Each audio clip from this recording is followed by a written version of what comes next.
Hey guys, Ben here with Strangest Farm, and I've got one of the craziest things that's happening here on our farm.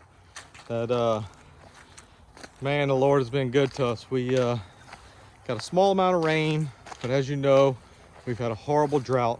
The rain, we got almost an inch, but it didn't do anything for my grass growth. Out in my pastures, it is bone dry. But I don't know if you can see what's behind me. There's one of our drainage ditches, and something unique has happened and has grown some incredible grass on my property. So or let me qualify that statement, some incredible grass for what we've had this year. So it's some of the best grass growth I've had since probably March, and it's from a very strange source.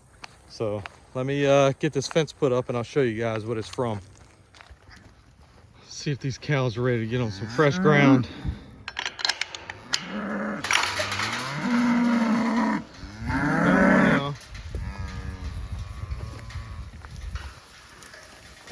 You see, that's that new water tank I put in the other day I had that video about. And I just want to give you guys an idea how dry it is out here. Less than 48 hours ago is when we had that rain. And it was about 3/4 of an inch. It wasn't a whole inch. But if you look, I mean, most of the ground is completely dry again. So it was enough to keep the grass alive for a few more days, but it did not wet the ground at all. But we did have something pretty unique that happened. Come on, Dollop. Something pretty unique that did happen that might have just saved us another 2 or 3 weeks before we'll have to start feeding hay, which is awesome because typically we're trying to get, I think last year I got well into November before we had to feed hay. And I want to get even further than that. I'd like to get to where I'm not feeding any hay at all, but I know that's kind of something that'd be very difficult to do, but it is a goal of mine. Haven't got there yet, but this year would be a huge step back if I had to start feeding hay right now. But luckily I don't. Now I do have to get a little creative here. So this is an area I don't normally put my cows on.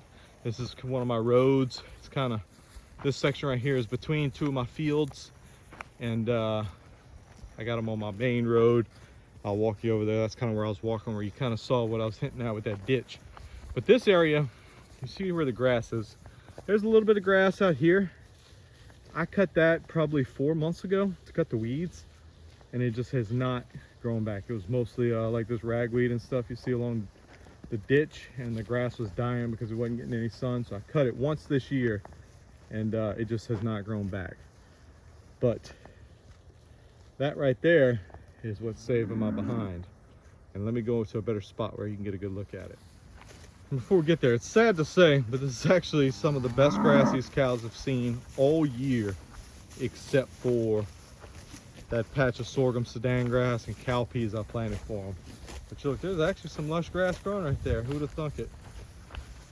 But I'm gonna show you where it came from, because this is something may happen again in the future, but in the life of Strangest Farm, which is I think we started our actual business in 2017, so it's been quite a while. I've never had something quite like this happen.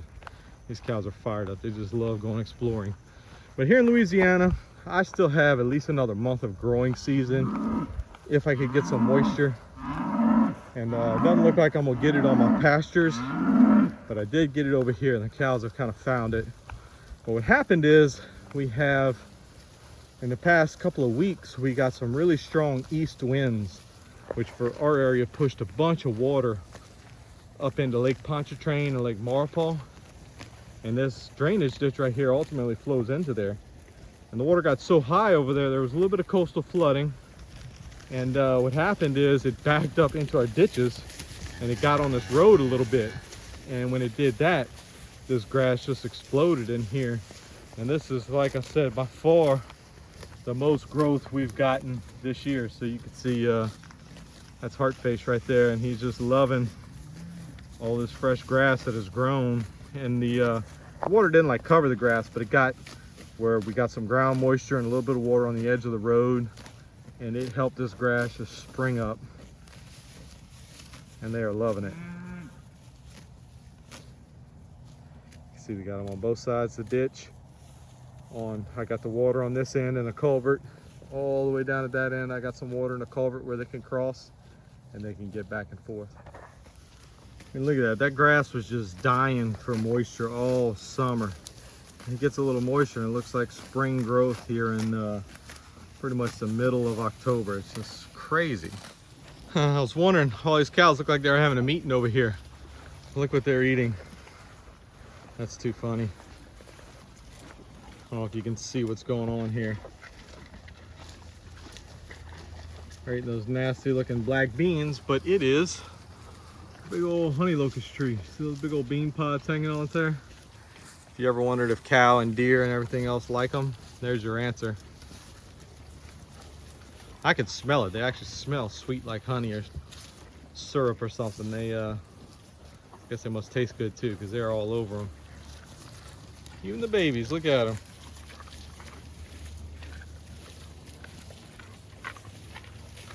Go ahead, bud. That's one of them Hereford bulls we had this year. He looks good. Yeah, that was the other bottle calf right here. We call him Marty because he was born on Mardi Gras. You want some too, huh, girl? See if she can find one. That's too funny.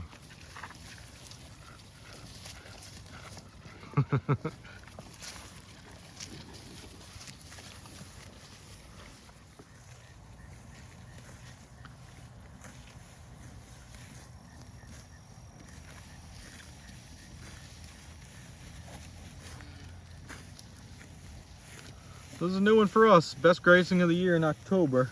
Traditionally our absolute toughest month. Hot, dry, but somehow magically we've got some good grass.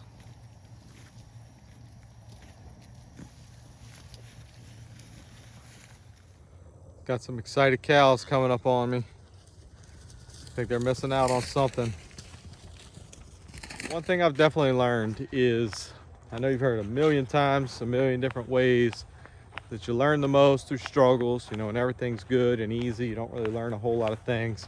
Well, this summer was unique for us because, like I said, for Louisiana, our area in particular, this was like basically the worst drought on record for our location. I don't think all of Louisiana fell into that, but a lot of it did. And you know, we kind of, you know, in the back of your head, don't overstock and have diverse pastures and all these different things.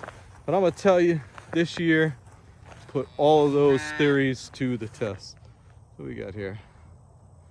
Little Hereford bull.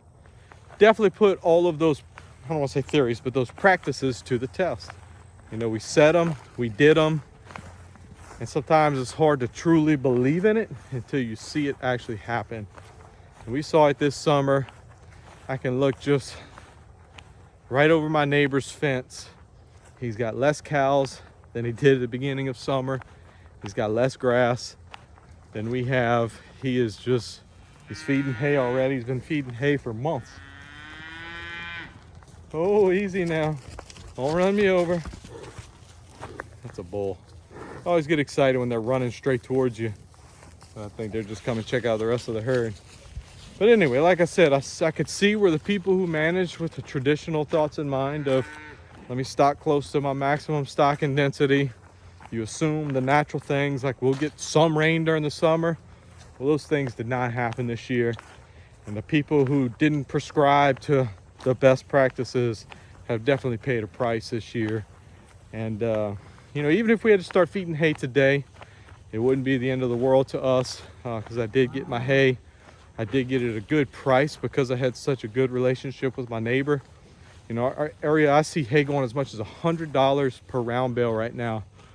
And he went up a little bit on us, $5 a bale. So I had to pay $30 this year, which is a far cry from what most of the other folks are paying. So it really saved my butt.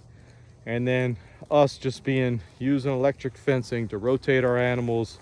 We didn't have super monoculture grass pastures. We had a lot of weeds in our pastures. I could tell you probably 75% of my cows' diet this year was some form of ragweed. that was just filler for them. That if I wouldn't have had that growing, if I would have sprayed for weeds and relied on my Bahia, I wouldn't have had anything. It would look like a moonscape out here. So I'm gonna tell you, till you live them, it's hard to really appreciate how much those best practices really work. But I'm telling you, they do. And this is the proof right here. I know we have a lot of acreage for our cows, but the reality is we don't. We have a 300-acre property, but we have 40 acres of pasture right now. And I brought 6 animals to the butcher this year. So really, I had as many as 42 animals on 40 or 50 acres. I'm gonna say 40 or 50 because I got 40 acres of pasture and I'm using stuff like this, my roads. So I've got almost a cow per acre, which might seem high to most, but for our area, a cow-calf pair per acre is kind of what most people do. But we are doing all these practices that I believe really improve the quality of our land and the carrying capacity of our land.